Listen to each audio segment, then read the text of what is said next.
ایک بہت بڑا علمی مغالطہ یہ پیش کیا جاتا ہے، کہتے دیکھو ایک آدمی ہے، وہ آپ لوگ بولتے ہوئے یہ حدیث ضعیف، یہ حدیث ضعیف۔ امام ابو حنیفہ بہت اوپر کے ہیں اور بہت قریب کے زمانے کے اللہ کے نبی صلی اللہ علیہ وسلم سے، یہ جو آپ کے ضعیف راوی سب بات کے ہیں، کیونکہ ان کے بعد کتابیں لکھی گئیں، تو یہ جو اوپر سے لیتے ہیں ان کے اوپر کوئی ضعیف راوی نہیں ہوتا ہے، راوی ان کے بعد میں آتا ہے۔ مثال جیسے کوئی آدمی ہے، پانی بہ رہا ہے، نہر بہ رہی ہے، کوئی آدمی اوپر بیٹھ کے ہاتھ پاؤں دھو رہا ہے تو اس کو تو اوپر سے پاک پانی آ رہا ہے، اس کے بعد اگر کوئی کتا مرا پڑا ہوا ہے، کوئی گندگی پڑی ہوئی ہے، اس کے بعد وہ پانی جا رہا ہے تو گندا پانی اس کے اوپر تھوڑی آئے گا، یہ تو پہلے ہی لے رہا ہے، اس کے بعد پانی دوسروں تک گندا جا رہا ہے۔ وہ جو گندگی ان کی بعد آئی ہے، ان سے پہلے نہیں ہے۔ مثال بڑی پیاری ہے لیکن ایسا نہیں ہے۔ کیا امام ابو حنیفہ رحمۃ اللہ علیہ سے پہلے ضعیف راوی تھا کوئی کہ نہیں تھا؟ آئیے امام ابو حنیفہ رحمۃ اللہ علیہ کے دو شاگرد انہی کی کتاب لیتے ہیں، اس لیے کہ ہماری کتابوں میں سے لائیں گے تو اور گڑبڑ بولیں گے، تمہاری کتاب ہے۔ امام ابو حنیفہ کے دو شاگرد ہیں، امام ابو یوسف اور امام محمد۔ ان دونوں کی کتابیں ہیں کتاب الآثار، جس میں انہوں نے امام ابو حنیفہ رحمۃ اللہ علیہ سے روایت کی ہوئی روایتیں ذکر کی ہیں، سند کے ساتھ ذکر کی ہیں۔ آئیے اسی میں سے دو روایتیں بطور مثال دیکھتے ہیں، ورنہ میرے پاس اور بہت زیادہ روایتیں ہیں۔ امام ابو یوسف کی کتاب کتاب الآثار میں امام ابو یوسف رحمۃ اللہ علیہ فرماتے ہیں، حدثنا یوسف ابن ابی یوسف قال حدثنا ابو یوسف، یعنی امام ابو یوسف کے بیٹے روایت کر رہے ہیں اور ان کے شاگرد ان سے روایت کر رہے ہیں۔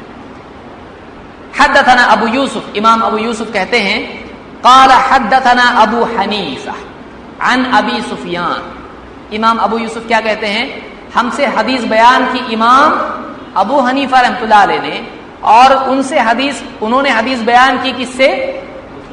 اپنے اوپر کس سے؟ ابو سفیان سے، اور پوری حدیث بیان کی۔ وقت کم ہے اس لیے میں پوری حدیث بیان نہیں کروں گا، ہم کو سند سے بات کرنی ہے، متن سے نہیں۔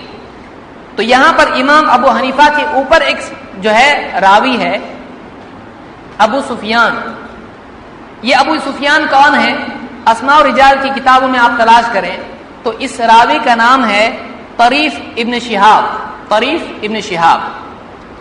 اور اس راوی کے بارے میں ائمہ حدیث کا کیا کہنا ہے؟ سارے اقوال میں ذکر کروں بہت وقت جائے گا، میں بڑے بڑے ائمہ کے اقوال ذکر کرتا ہوں۔ مثال کے طور پر امام احمد ابن حنبل کہتے ہیں لیس بشیء ولا یکتب حدیث، یہ جو راوی ہے ابو سفیان یہ کوئی چیز نہیں ہے۔ اس حال میں کیا ویلیو اس کی؟ کچھ بھی نہیں ہو، کوئی چیز نہیں، لیس بشیء ولا یکتب حدیثہ، اور اس کی حدیث نہیں لکھی جائے گی، وہ اس لائق نہیں کہ اس کی حدیث کو لکھ کے رکھا جائے۔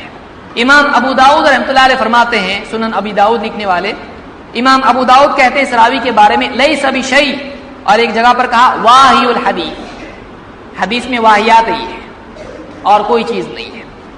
امام ابن عبد البر کہتے ہیں کہ اجمعوا علی انہ ضعیف الحدیث، سارے محدثین کا اجماع ہے کہ یہ راوی ضعیف الحدیث ہے۔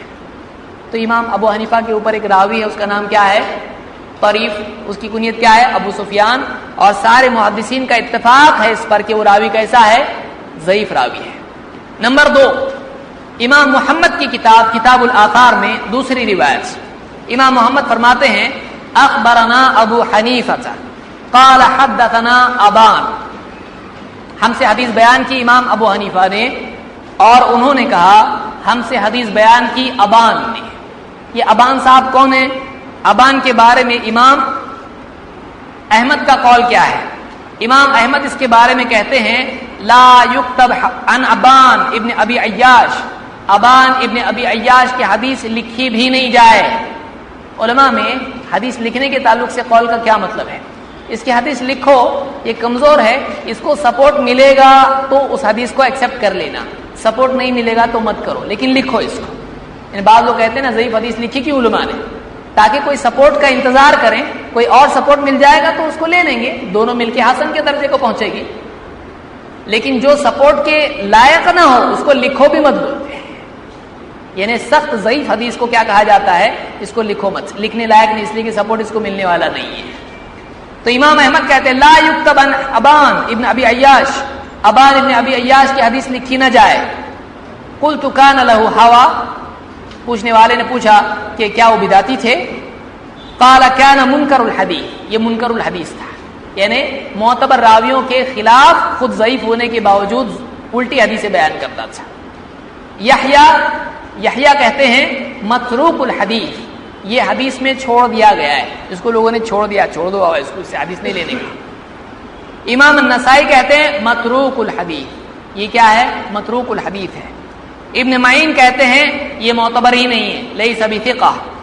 اسی طرح سے یزید بن ہارون کہتے ہیں، شعبہ جو بہت بڑے محدثین میں سے